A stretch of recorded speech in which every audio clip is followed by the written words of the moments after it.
Man in his own bed tonight. After 42 years of dreaming about freedom, 42 years, that's the amount of time it took one Maryland man to finally get exonerated from a double murder conviction he didn't commit.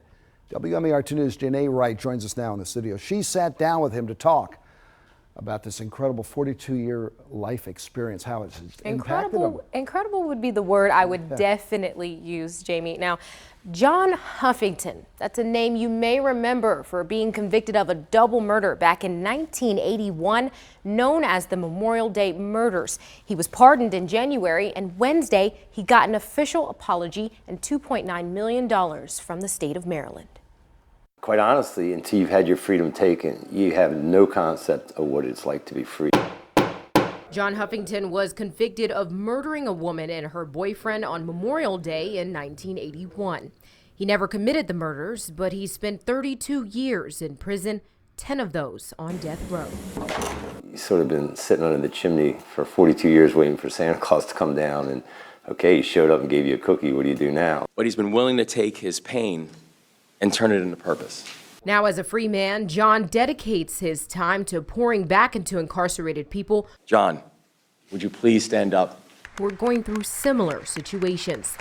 He tells me it's vital for the justice system to correct any mistakes so people won't be wrongfully convicted. As fast as we are to close the case and reassure the public that, the perpetrator's not on the street anymore and you can, rest easy at night again, when we're made aware of an error, there should be that same rush and that same expediency to fixing it. I asked John if he ever thought of giving up on clearing his name. He says at one point he did while on death row, but the feeling was fleeting. I owed it to my parents and I owed it to my family. I needed to clear my name and I wasn't going to stop until I did that. He continues to work hard, being a voice for those who are wrongfully convicted and helping teach ways to avoid mistakes like the one that led to his conviction. And systems are run by people, and it's people that will make mistakes, not necessarily the system. And if we can start reaching those people at the beginning of their careers and helping to educate them on the mistakes that have happened and on best practices so they can do a better job, I think we can end up with a system that, as Americans, we can be proud of.